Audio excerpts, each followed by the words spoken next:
모의 스타일로 작품의 톤이 또 바뀌었습니다. 안녕하세요, 우광식입니다. 여러분들 원신이라는 게임 아시죠? 저는 이 게임을 플레이해보진 못했는데 영상들의 퀄리티가 좋아서 작업 레퍼런스 영상으로 몇 번 접했었거든요. 그런데 이번에 원신을 제작한 호요버스에서 제네스 존제로의 신규 캐릭터 영상 리뷰를 요청해 주시더라고요. 제가 담당자분께 리뷰는 할 수 있는데 제가 보고 느낀 대로만 진행해야 된다라고 했더니 흔쾌히 그렇게 해달라고 말씀해 주시더라고요. 자신감이 굉장히 넘치시는 것 같던데 알싸한 맛 한번 보여드려야 될 것 같습니다. 바로 가시죠. 페이드인으로 영상 시작됩니다. 프레임 바이 프레임이네요. 글리치 이펙트가 들어가면서 분위기가 바뀝니다. 이 캐릭터가 신규 캐릭터 우키나미 유즈하죠. 렌즈를 들여다보는 유즈하, 스크리블 FX들이 화면을 덮으면서 트랜지션 됩니다. 라이브 2D로 작업 형태가 바뀌었죠. 하프톤이라든지 붉은 외곽선, 마스킹의 표현들이 일본 아니메에서 많이 표현되는 연출들이죠. BGM이 박자가 빠른 랩으로 진행되고 있기 때문에 이펙트들과 연출들도 굉장히 빠른 템포로 진행되고 있습니다. 애니메이팅이 굉장히 매끄럽죠. 레터박스가 위아래로 펼쳐지면서 영상의 비율이 바뀌었죠. 픽셀아트로 작업의 톤이 변화됩니다. 유튜브 플리 커버 같은 무드네요. 카메라 달린하면서 무대로 공간이동, 익스포저로 화면 전환, 모의 스타일로 작품의 톤이 또 바뀌었습니다. 애니메이팅도 라이브 2D로 돌아왔죠. 노래가 굉장히 신나네요.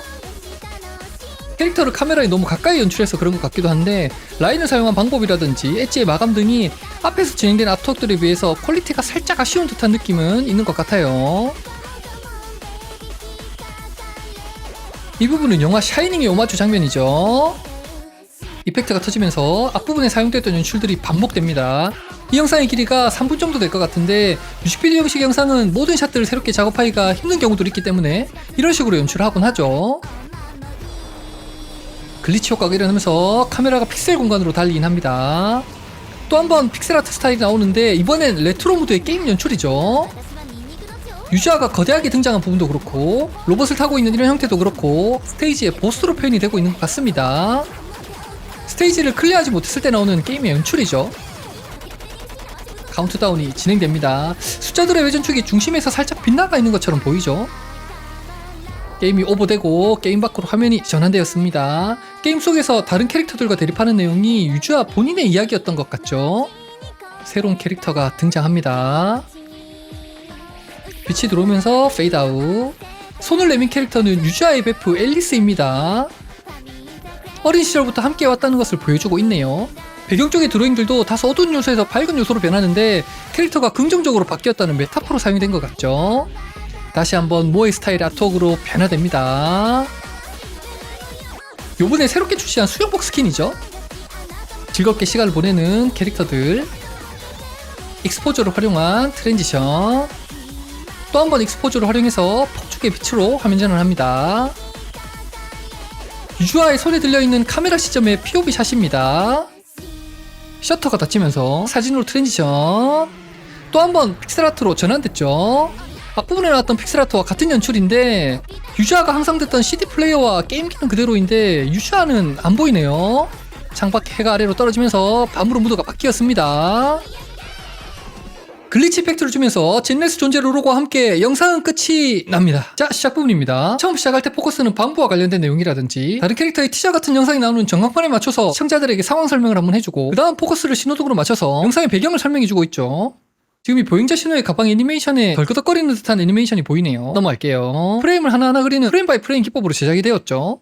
디지털 오류가 생긴 것 같은 글리치 효과를 주면서 전체적인 배경의 무드를 바꿔주고 주인공 캐릭터인 루키나미 유즈아를 등장시켰죠. 넘어갈게요. 톤을 변화시키면서 배경과 엑스트라 캐릭터는 한 톤으로 묶어두고 주인공인 유즈아만 본래 컬러를 유지하게 만들어서 주인공에게 시선을 유도하면서 세상과 동떨어진 듯한 느낌을 표현하는 연출입니다. 넘어갈게요. 유즈아가 카메라를 바라보는데 제4회백을 깨트리는 연출이죠. 엑스트라에 가려서 사라지고 카메라 렌즈로 다가와서 관객과 눈을 맞추는 이런 연출 역시 제4회백을 깨트리는 연출인 거죠. 지금 보시면 손으로 낙서한 듯한 이런 이펙트들이 올라가 있는데 이런 작업을 스크립트 FX라고 표현하고 특정 요소를 시각적으로 강조할 때 사용하거나 캐릭터의 감정 상태를 나타낼 때 주로 사용합니다. 넘어갈게요.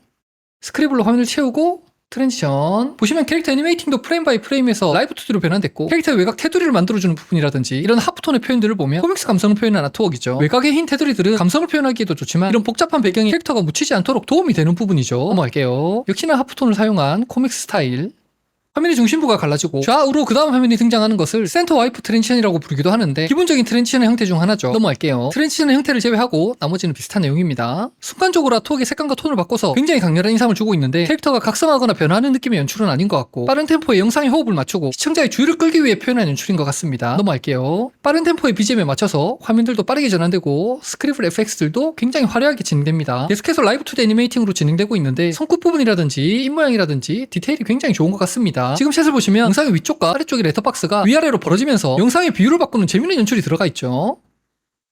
그렇게 한 이유가 바로 트랜지션 되는 뒤샷에서 레트로한 분위기의 픽셀 아트가 연출되기 때문에 화면의 비율까지 예전에 사용되던 느낌과 맞춰주면서 레트로한 무드를 극대화하기 위한 셋업이었던 거죠. 지금 이 장면은 로우파이 플레이리스트 커버를 생각하게 만들죠. CDP의 버튼을 누르고 회전하는 CD의 중심으로 들어가는 트랜지션, 앞쪽에 터지는 플래시들로 셋업을 해두고 터지는 플래시를 받아서 트랜지션, 캐릭터의 디자인부터 전체적인 무드가 모의 계열의 디자인으로 바뀌었죠. 컷 전환되고 노그리 카메라 잡아주고 카메라 회전. 금방 카메라 회전은 특별한 의도가 있었던 것 같진 않고 이 장면을 지루하지 않게 만들어주기 위한 장치 정도로 사용된 것 같아요. 넘어갈게요. 카메라 트럭, 달린, 카메라 트럭, 또 트럭. 카메라의 무빙을 빠르게 사용해주면서 빠른 BGM과 템포를 맞춰주고 있죠. 포커스로 활용한 트랜지션. 앞서 설명드렸던 내용과 비슷한 형태의 연출들입니다.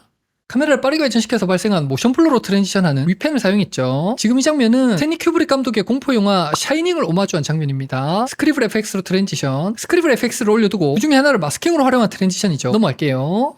앞부분 연출과 같은 장면인데 외곽 쪽에 둥근 마스킹을 주고 색이 분리되는 듯한 이펙트를 넣어서 렌즈를 통해서 보고 있는 듯한 효과를 주고 있습니다. 2D FX가 나오면서 트랜지션, 앞부분과 같은 연출인데 컬러는 조금씩 다른 것 같아요. 위아래로 펼치는 레터박스, 카메라가 달린하면서 픽셀 형태의 톤으로 통과하는데 바로 다음 샷이 픽셀아트 샷과 매끄럽게 연결하기 위한 셋업인 거죠. 레트로한 느낌의 게임 화면을 굉장히 잘 살려준 것 같아요. 디자인된 UI도 그렇고 CRT의 느낌을 주기 위한 여러가지 이펙트들도 그렇고 여러모로 사용을 잘해준 것 같습니다. 계속해서 픽셀아트 느낌의 샷들이 진행되고 있죠. 카운트다운이 시작되고 아까 전에 제가 리액션할 때 숫자가 돌아갈 때 중심축이 센터와 조금 안 맞는 것 같다라는 말씀을 드렸는데 이게 숫자의 두께라고 생각을 해보면 중심의 축이 있는 게 아니라 살짝 앞쪽에 중심축이 놓여있는 것처럼 애니메이션이 되긴 하는데 숫자의 회전이 마무리되는 지점에 프레임을 덜어낸 듯이 작업해서 그렇게 보이는 것 같기도 합니다. TV 스크린을 블루로 바꿔주면서 다음 샷의 스크린과 매치시켜줬네요. 문이 열리고 캐릭터 등장. 지금 유저가 고개를 돌려서 앨리스를 바라보는데 하체 부분에는 애니메이션을 주지 않고 머리 쪽과 약간의 상체 부분에만 애니메이션을 줬는데 이런 부분까지 도트 애니메이션의 느낌을 잘 살린 것 같아요. 앨리스의 다리 움직임도 마찬가지죠. 프레임레이트가 엄청 떨어져 보이는 듯한 이런 애니메이션이 역시나 도트 애니메이션의 느낌을 잘 살린 것 같습니다. 넘어갈게요. 다시 프레임 바이 프레임 애니메이션이 진행되죠. 성장한 유주아와 앨리스의 모습으로 디졸브. 조금 더 재미있게 표현할 수 있지 않았을까 하는 생각은 듭니다. 지금 보시면 어린 시절 유주아가 달리던 곳의 배경에는 주사기, 링거팩 3장, 반창고 이런 느낌의 다소 무거운 오브젝트가 디자인되어 있고 앨리스와 함께 성장한 유의 배경 디자인을 보면 트라든지 음악이라든지 반짝이는 별빛이라든지 이전보다 더 밝고 긍정적인 오브젝트로 바뀌어 있죠. 또 어린 시절의 배경에는 빛이 닿지 않아서 어두운 반면에 성장한 유의 공간에는 빛이 밝게 비치고 있죠. 이런 부분들이 캐릭터가 성장하면서 긍정적으로 변화했다는 내용들을 표현해주고 있는 거죠. 넘어갈게요. 앞샷에서 세팅되던 빛이 점점 밝아지면서 화이트로 페이드 아웃, 무대의 조명으로 페이드 인, 발이 살짝 떠 있는데 의도를 한 건 아닌 것 같죠. 다시 모의 계열 디자인으로 넘어왔습니다. 애니메이션도 라이브 2D로 돌아왔죠. 지금 유저아의 복장이 바뀌었는데 요번에 새로 출시한 수영복 스킨이라고 하네요. 유저아가 무기를 발사하고 이펙트를 받아서 위성으로 활용한 타이포그래피를 넣었죠. 바다에서 낚시를 하면서 즐거운 시간을 보내는 캐릭터들이죠. 지금부터 뒤에 나올 샷들이 두 가지의 방식을 써서 트랜지션을 하고 있는데 영상에 노출을 올려서 그림을 하얗게 만들고 다시 노출을 낮춰서 원래 컬러로 돌아오는 익스포저 트랜지션과 앞샷에서 포커스를 날려주고 다음 샷에서 포커스를 잡아주는 이 두 가지를 믹스한 트랜지션을 계속 사용합니다. 보시죠. 익스포저와 포커스 두 개 사용했죠. 다음 샷에서는 반대로 노출과 포커스가 정상적으로 돌아오죠. 계속해서 같은 방식입니다. 지금 카메라의 무빙은 유저아가 동료들과 셀피를 찍기 위해서 앵글을 잡고 있는 카메라의 POV 샷입니다. 자연스럽게 잘 연출된 것 같아요. 또다시 익스포저와 포커스를 활용한 트랜지션이 나왔죠. 지금 이쪽 샷이 금방 트랜지션이 들어오기 전에 배치되었던 샷과 거의 비슷하거든요. 유저아와 동료들의 거리가 조금 멀어져 있고 카메라가 빠지면서 배경이 더 보이는 형태이긴 한데 캐릭터들의 배치, 레이아웃을 제외하고 앞샷과 같은 아트웍이거든요. 그러면 같은 아트웍인데 굳이 왜 이런 트랜지션을 사용했느냐? 지금 이 레이아웃의 이미지가 컨텐츠를 위해 제작된 핵심 이미지이기 때문에 이 이미지가 이런 레이아웃으로 반드시 삽입되어야 되는 상황이지 않았나 하고 추측을 해봅니다. 셔터가 닫히는 이미지가 찰나로 보여지고 플래시 느낌으로 페이드아웃 되면서 화면 전환까지 이루어졌습니다. 사진 형태와 크기, 바람에 흔들리는 애니메이션을 잡아주면서 다음 샷으로 매치컷 시켰죠. 지금 여기 픽셀아트 샷이 아까 벨로우파이 플레이리스트 커버 같다고 말했던 샷과 같은 앵글의 샷인데 앞에 있었던 동료들과의 사진이 붙어있고 아까 같이 있었던 노구리 카마와 주인공인 유저아가 자리에 없는 부분은 다른 것 같아요. 유저아가 항상 함께하던 CD 플레이어가 제자리에 있는 것이 여러가지를 이야기해주는 것 같습니다. 서서히 해가 떨어지면서 밤으로 무드가 바뀌고 글리치와 함께 젤레스 존재로 로고가 나오면서 영상은 끝이 났습니다. 전체적으로 영상의 퀄리티도 좋았지만 다양한 스타일들을 한 영상이 잘 담아내서 보는 재미가 있었던 것 같습니다. 다만 서브컬처 분위기가 너무 강해서 호불호가 갈리지 않을까 하는 생각은 들었거든요. 그런데 또 노래가 너무 신나서 운전하면서 계속 찾아 듣게 되더라고요. 제가 한동안 업무가 바빠서 영상 업로드를 잘 못했는데 바쁜 업무들을 깔끔하게 정리했으니까 않으셨습니까? 추천해주신 가팅장 영상 리뷰도 빠르게 준비해서 업로드해보도록 하겠습니다. 뿌요포스의 제네스 존제로와 여름에 맞춰 신규 출시한 스킨들까지 많은 관심 부탁드리며 오늘은 여기까지.